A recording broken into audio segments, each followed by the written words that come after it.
Osama साहब एक चमत्कारी नेता हैं। क्या नाम बताएं अभी आप? उमेश पासवान। पासवान जी। जी। आपके पासवान के जो नेता हैं चिराग पासवान तो एनडीए के साथ हैं, एनडीए से यहाँ उम्मीदवार हैं। नहीं, पासवानों के अगर नेता होते, अगर दलितों के नेता होते तो वो महागठबंधन में होते। इसीलिए हम लोग ओसामा जी के साथ पूरा नोनिया समाज, पूरा जो है बीन समाज, पूरा जो है मलाह समाज, निषाद समाज उनके साथ खड़ा हुआ है। और एक एक वोट से हम लोग एक एक वोट के ताकत से एनडीए को यहाँ से पटकने का काम करेंगे और पटक के यहाँ से जो है भेजने का काम करेंगे। आंख में शर्म नहीं आता था मंगल पांडे को, वो वोट मांगने कैसे चले जाते हैं वो तो हमें समझ में नहीं आता है। लेकिन मैं नोनिया समाज से आता हूँ, मैं अति पिछड़ा समाज से आता हूँ। मेरे समाज के लोगों को पैर में चप्पल पहनने नहीं दिया जाता था, जूता पहनने नहीं दिया जाता था। आज व्हाइट शर्ट पहन के खड़ा हूँ यहाँ, नेता कटिन के हमारे लोग पहन के कुर्सी में बैठते हैं, जाके थाना में चढ़ के बड़ा बाबू के कपार पर चढ़ के बैठते हैं हमारे समाज के लोग। तो ये व्यवस्था है। कुछ लोग हैं उनसे जुड़ेंगे, उनसे बातचीत करेंगे। क्या लग रहा है सर, क्या माहौल है इस बार रघुनाथपुर का? रघुनाथपुर ओसामा साहब 35 से 40 हज़ार वोटों से जीतने जा रहे हैं। इसमें कोई दो राय नहीं है। एक पब्लिक का मूवमेंट बन गया है। जो पब्लिक है वो त्रस्त है। जो अभी सरकार जो चल रही है, जो प्लान है, बहुत बड़ा समस्या है, रोजगार समस्या है। तो इस समस्या से लोग परेशान हैं और ये परेशानी ओसामा साहब मिटाने जा रहे हैं। ओसामा साहब जो है लंदन से पढ़कर आए हुए एक बहुत ही विद्वान आदमी, बैरिस्टर हैं। और मुझे नहीं लगता कि उतना बुद्धिमान और उतना होशियार और उतना जनता के जो सामाजिक ताना बाना है सिवान का, रघुनाथपुर का, उतनी समझ किसी को है। तो ओसामा साहब निसंदेह जीतने जा रहे हैं। युवाओं में एक क्रेज़ है उनके लिए, मतलब बहुत बड़ा क्रेज़। सिर्फ युवाओं में ही क्रेज है क्या? देखिए, युवा है तो युवाओं में क्रेज है, लेकिन युवा बुजुर्ग सभी उनके दीवाने हैं। सभी लोग दीवाने, मतलब महिलाओं से लेकर सभी, मतलब समाज का कोई तबका ऐसा नहीं है जिनमें उनका क्रेज नहीं है। तो बहुत भारी जीत हो रही है ओसामा साहब के यहाँ से। पहनावे से तो लग रहे हैं कि नेताजी टाइप के आप भी लग रहे हैं। लग रहा है चुनाव की तैयारी कर रहे होंगे। आप भी कहीं से तैयारी कर रहे हैं? नहीं, हम जिला पार्षद हैं रघुनाथपुर का। अच्छा, जिला पार्षद। उमेश पासवान मेरा नाम है। और तो ये सब है। तो ओसामा साहब को समर्थन कर रहे हैं? बिल्कुल, ओसामा साहब का हम लोग पुरजोर तरीके से समर्थन कर रहे हैं कि ऐसा नेता नहीं है। ओसामा साहब एक चमत्कारी नेता हैं और निसंदेह वो जीत कर जाते हैं। और बिहार में हमारी सरकार महागठबंधन की बनेगी। क्या नाम बताएं अभी आप? उमेश पासवान। पासवान जी। जी। आपके पासवान के जो नेता हैं चिराग पासवान तो एनडीए के साथ हैं, एनडीए से यहाँ उम्मीदवार हैं।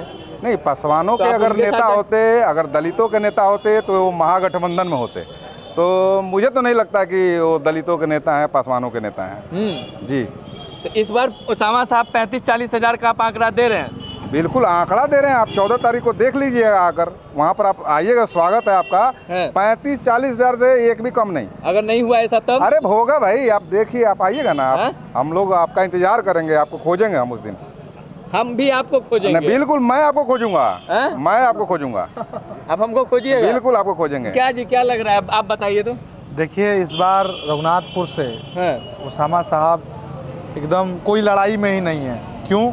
क्योंकि सबसे एजुकेशन में देखा जाए पूरे बिहार में वरिष्ठी करके आए हुए हैं और पढ़े हुए, एजुकेशन लिए हुए प्रत्याशी हैं और हर तबके, हर जाति के लोगों से मिलते हैं, मिल रहे हैं और सभी लोग उनको जो है आशीर्वाद दे रहे हैं। क्योंकि आप मीडिया कर्मी हैं, देश के चौथे स्तंभ हैं। आप लोग दिखाइए, 20 साल नीतीश कुमार जी शासन में रहे।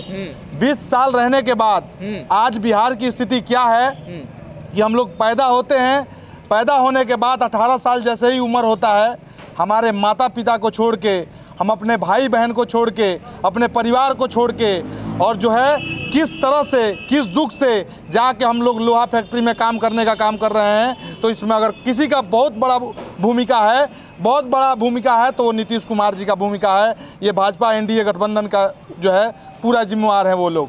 जाके देखिए, यही संठी गांव में दिखाइए हमारे समाज के लोग।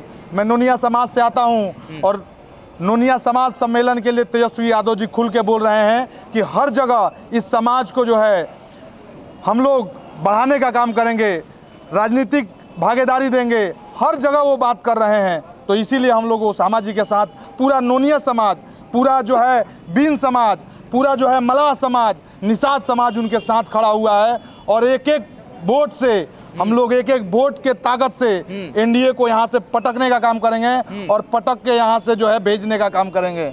तो ये बात अरे तो कह रहे हैं यहाँ सिवान में आ गए हैं मंगल पांडे जी, तो आसपास की सीटों पे भी प्रभाव छोड़ेंगे कहीं? मंगल पांडे जी आए हैं ना, मंगल पांडे जी का इतिहास देख लीजिए। मंगल पांडे जी सिवान के स्वास्थ्य मंत्री हैं पूरे बिहार के, और सिवान में रघुनाथपुर रेफरल अस्पताल, सिसवन रेफरल अस्पताल, चैनपुर रेफरल अस्पताल किस स्थिति में था, किस पानी लग जाता था, लोग महिला जो है मतलब महिला कपड़ा उठा के और जो है उसमें जाने का काम करती थी।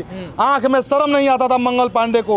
वो वोट मांगने कैसे चले जाते हैं वो तो हमें समझ में नहीं आता है, लेकिन इतिहास जब रघुनाथपुर का देखिएगा तो लेकिन यही है कि लोग कार्यकर्ता हैं, लोग चिल्लाते हैं भाई कि मंगल पांडे जी आए हैं, मंगल पांडे जी को समर्थन करना है, लेकिन उनसे सवाल पूछिए।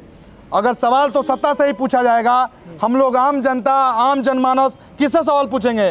स्वास्थ्य मंत्री मंगल पांडे से पूछेंगे कि जब कोरोना काल था हम लोगों की लाशें पड़ी थी, चील कौवे नोच के खा रहे थे, बेड नहीं मिल रहा था, वेंटिलेटर नहीं मिल रहा था, तो ये कहाँ थे? ये एसी बंद कमरे में जो है रंगरलियां मना रहे थे, ये एसी बंद कमरे में ऐश कर रहे थे, मौज कर रहे थे, और सिवान की जनता और पूरे बिहार की जनता त्रस्त थी। ये बात जो है जनता जानती है। बीजेपी के कुछ नेता कह रहे हैं जैसे ही ओसामा साहब को टिकट दिया गया वैसे ही बीजेपी के नेता कुछ कहने लगे कि ये लोग फिर से खौफ को जिंदा करने जा रहे हैं। अब बता देते हैं खौफ, एक मिनट इनके खौफ की बात बता देते हैं। आप खौफ की बात कर रहे हैं ना, तो इतिहास याद रखिए। मैं नोनिया समाज से आता हूँ, मैं अति पिछड़ा समाज से आता हूँ। मेरे समाज के लोगों को पैर में चप्पल पहनने नहीं दिया जाता था, जूता पहने नहीं दिया जाता था। आज व्हाइट शर्ट पहन के खड़ा हूँ यहाँ, नेता कटिन के हमारे लोग पहन के कुर्सी में बैठते हैं, जाके थाना में चढ़ के बड़ा बाबू के कपार पर चढ़ के बैठते हैं हमारे समाज के लोग। तो ये व्यवस्था है। कहते हैं कि आप जो है कि लोगों को जो है जंगल राज था। ये चप्पल पहनने का या व्हाइट शर्ट पहनने का ये कहाँ से आया है आप जो कह रहे हैं? ये हमारे लालू यादव ने दिया, कहा कि अति पिछड़ा गरीबों के लोगों आगे बढ़ो, संघर्ष करो, आगे बढ़ो और हर जगह हिस्सेदारी लो, शिक्षित बनो। उन्होंने ही नारा दिया कि शोषित वंचितों को अगर न्यायिक कोई अधिकार दिला पाया तो वो जो है हमारे लालू जी हैं, और लालू जी ने ही वो अधिकार दिया है कि जिससे खटिया पर हमारे समाज को लोगों को बैठने नहीं दिया जाता था। वो कौन लोग थे? इतिहास गवाह है, पता कीजिए। अगर नहीं पता है तो आप अगर बिहार से हैं तो घर में पता कीजिए कि झाड़ू बांध के लोगों को घुमाया। आप नुनिया समाज से आते हैं, टीवी चैनलों पे या अलग अलग जगहों पे जिस तरीके से बातें की जाती है शहाबुद्दीन साहब को लेकर के, आप खुद नुनिया समाज से आते हैं, सिवान से ही हैं, रघुनाथपुर से हैं, आप क्या सोचते हैं उनके बारे में? हम उनके बारे में यही सोचते हैं कि हम हमारे बच्चों को, हमारे बहनों को, हमारे बेटियों को उन्होंने पढ़ने के लिए डीएवी कॉलेज बनवा दिया, उन्होंने जेडेन इस्लामिया बनवा दिया, जेडे इस्लामिया। उसके बाद आज सिसवन से जाके देखिए, सिसवन जो ढाला है उस पर कौन लोग नेता राजनीति नहीं कर रहा है? हर लोग जो है राजनीति करता है, लोकसभा हो या विधानसभा हो, कहता है कि इस बार जो है सिसवन ढाला बन जाएगा, अगले बार सिसवन ढाला बन जाएगा। लेकिन कितने लोगों की मौत हो जाता है केवल ढाला नहीं बनने से। और आंध्र ढाला जो लोग हैं आज पार करके चले जा रहे हैं, लगभग कई बरसों से जो है ढाला बना हुआ है। वो किसका दिन है? वो शहाबुद्दीन साहब का दिन है। स्टेडियम चले जाइए, पूरे सिवान कमिश्नरी में कहीं स्टेडियम नहीं है, लेकिन ध्यान से देखिए वही जंगल राज है जो स्टेडियम दिया, वही जंगल राज है जो है डीएवी इस्लामिया दिया, जेडेन इस्लामिया दिया। न जाने सिवान में जितने भी संस्था हैं जो आज व्यवस्थित दिख रही है, इतिहास याद कीजिए और उसको पढ़िए, उसको देखिए कि किसने बनवाया। तो ये जंगल राज है। अगर ये जंगल राज है तो हम चाहते हैं कि फिर जंगल राज हो। चलिए आप क्या कह रहे थे? नहीं, मैं ये जो बोल रहा हूँ कि आप एक बोले कि लोग एक 47 लेकर घूम रहे हैं। हम नहीं बोले। नहीं, जो उम्मीदवार मीडिया में कई लोग ऐसे खबरें चलाते हैं। नहीं, जो उम्मीदवार विरोधी दल के हैं जो बोल रहे हैं, तो ये बताइए उनकी तो सत्ता अभी भी मतलब सत्ता में थे, चुनाव आयोग को वो लोग खेलते हैं, चुनाव आयोग से वो लोग खेलते हैं, तो क्यों नहीं पकड़वा देते? ये ड्रामा है, ये कुछ नहीं है, ये जनता को गुमराह करने की कोशिश किया जा रहा है।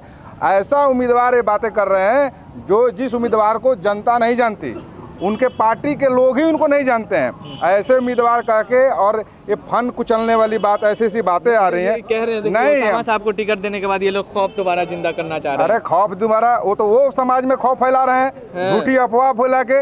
आज कौन है कि पटिशनर लेके घूम रहा है? आप उनके पास भाई, वो लोग चुनाव आयोग को खरीद कर रखे हुए हैं, चुनाव आयोग को खरीद कर रखे हुए हैं भाई, लगा दे। कंप्लेन क्यों नहीं करते? उनकी बस की बात नहीं है, अफवाह फैलाना है और माहौल को खराब करना चाहते हैं।